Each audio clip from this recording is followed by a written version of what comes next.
homeless, the ghetto Jews, the workers of clothing, or the factory hands that were not. Go on. They live dispersed among the males and attached to the residence, housework, economic condition, and social standing to certain men, fathers or husbands, more firmly than they are to other women. Very good. Okay, so they disperse among men in families. If they belong to the bourgeoisie, they feel solidarity with men of that class, not with proletarian women. If they are white, their allegiance is to white men, not to Negro women. The proletariat can propose to massacre the ruling class, and a sufficiently fanatical Jew or Negro might dream of getting sole possession of the atomic bomb and making humanity wholly Jewish or black. But a woman cannot even dream of exterminating the males.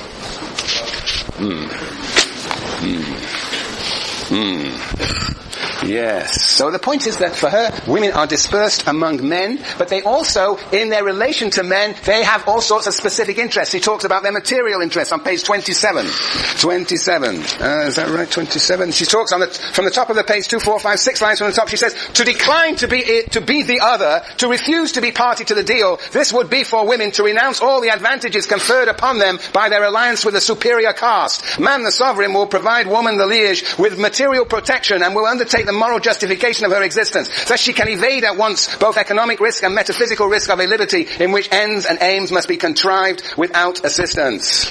So, the point is that she is saying that women for the most part are dependent on men for their material life. So of course there's a presumption here that women are not able to easily enter into the labor force, which of course was a sort of post-49, post-war phenomenon. So women are in a sense trapped in the home, dependent upon men. It's the sort of thing that Betty Friedan talks about in her famous feminist book written in about 1964 or something called The Feminist Mystique. That was about the United States of America. Yes, and she also talks about another situation in which women find themselves, and that is the body. She has a fascinating analysis and understanding of the relationship between women and their bodies.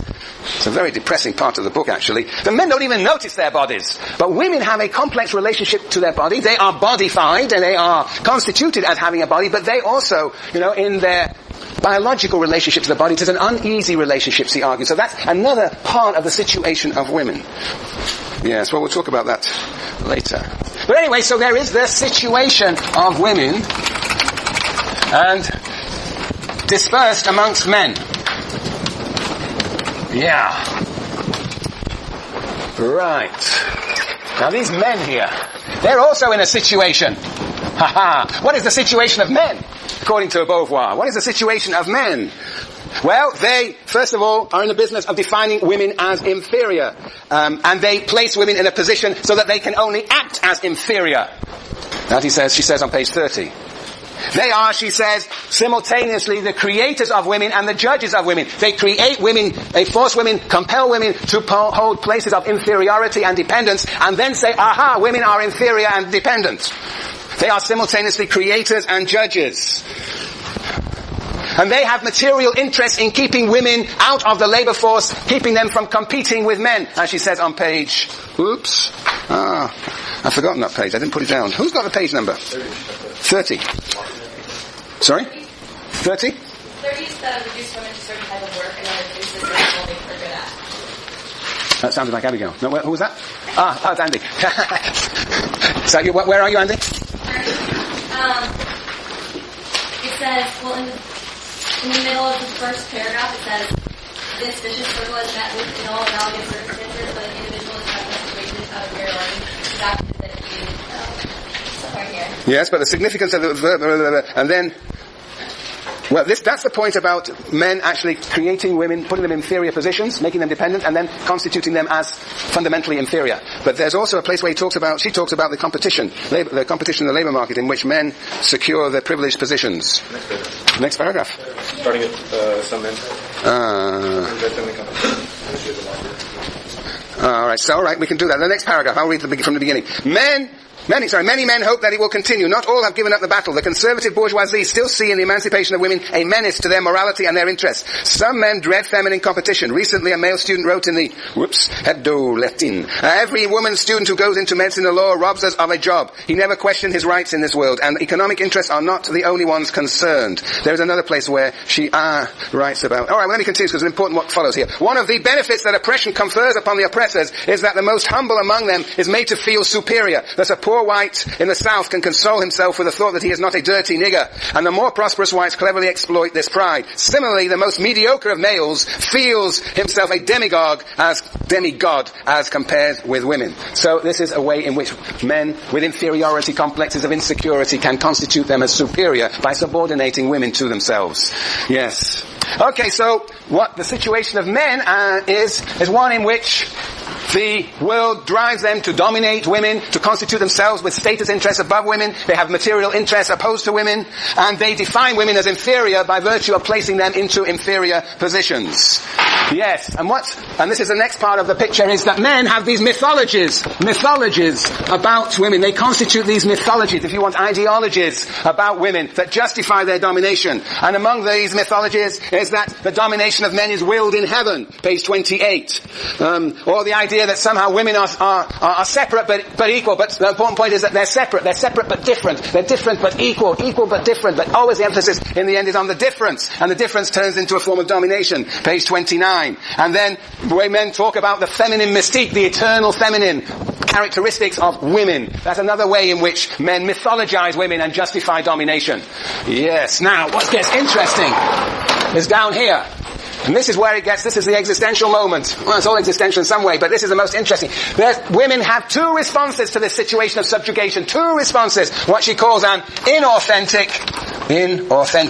response. Inauthentic response. And an authentic response.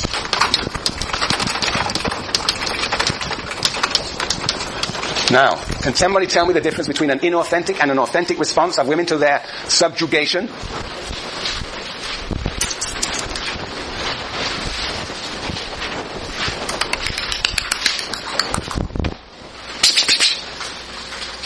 Come on. What would be an inauthentic as opposed to an authentic response? This is the essence of this introduction. It's the essence of the second sex. This is so important for feminism because, a lot of feminism actually this sort of drops out. Aha! Juliana, can you save the day? Didn't find textual evidence, but based on our discussion of essentialism, which you say that an authentic response is basically kind of the moral choice on the autonomous woman in order to become subject, instead of meaning an object by responding by acceptance or compliance, but not making a choice. By just saying it's not a choice. Very good. BB. Yes, very good. Kristen. The inauspicious road on 27. What page? 27. Where are we? Maybe 10 lines up from the next paragraph. 10 lines up from the... I don't know, I'm just guessing. Well, I think about 4 lines up from the first new paragraph. Okay. I've got that part underlined, so I guess that would be the place to go, yeah. Well, or we can go 2, 4, 6, 7, 8, 9 lines up from the bottom of the paragraph that ends towards the end of the page. 9 lines up from the first new paragraph. But it is an easy road. Why do you continue, Kristen? You there? But it is an easy road? One avoids the strain involved in undertaking an authentic existence. One avoids the strain involved in undertaking an authentic existence. When man makes a woman the other, he may then expect her to manifest deep-seated tendencies towards complicity. He may then expect her to manifest deep-seated tendencies towards complicity. Complicity in his domination. Thus, women may fail to lay claim to the status of subject. May fail to lay claim to the status of subject. Quoting Juliana. Yes, the authentic response is woman becoming subject. Go on. So thus, woman may fail to lay claim to the status of subject because she lacks definite resources. Because she lacks definite resources, material resources that would allow her to become an independent, quote, woman. Because she feels the necessary bond that ties her to man regardless of reciprocity. She feels the necessary bond that ties her to man regardless of reciprocity. That is a material dependence. Go on. And because she is often very well pleased with her. And because she actually has an interest in that complicity, in that subordinate role, because it does give her the protector and the organizer of her material life. So, de Beauvoir is saying there are a whole series of what she thinks are inauthentic responses for women, created by the situation, but are nonetheless inauthentic. Thus, she talks about, she talks about the escapism of women. She starts out this whole introduction by talking about women who deny there are such things as women, referring to American women. Yes. Escapism, denying that women even exist as such. Second, opportunism, women who looking for men who will provide their best protection. She then talks about another inauthentic response, fascinatingly, and that's the feminist movement. The feminist movement, she says, usually usually is manipulated by men, and will only go as far as what men will permit. Then she talks about glorifying men, putting men on a pedestal. A wonderful chapter, well, it's not a wonderful chapter, amazing chapter on love, in which she talks about how women put men on pedestals, and on the other hand, drag men down into the prison, the cage of the domesticity. And a fascinating, extraordinary chapter in this book is a chapter on lesbianism. I mean, unbelievable that she should write a chapter in 1949 on lesbianism. And the question that you pose to that, is that an authentic or an inauthentic response? Is this the fulfillment of women, or some way second best? Is lesbianism second best to heterosexual relations? And I think if you read it carefully, you might come to the conclusion that she regards it as second best, and therefore, to some extent, an inauthentic response. So what then is the authentic response? Good question. Well, she doesn't really clearly tell us, but she will in the conclusion. It is the striving for equality and liberty, striving for the emancipation, not as a feminist movement, but as individuals. And the secret of that is, of course, that women should have independence, material independence. Well, we'll talk about that next time, but then this distinction between the inauthentic and the authentic response is really crucial to her framework. And so think about it and read the introduction again as well as the conclusion, and you are now liberated to pursue your life projects.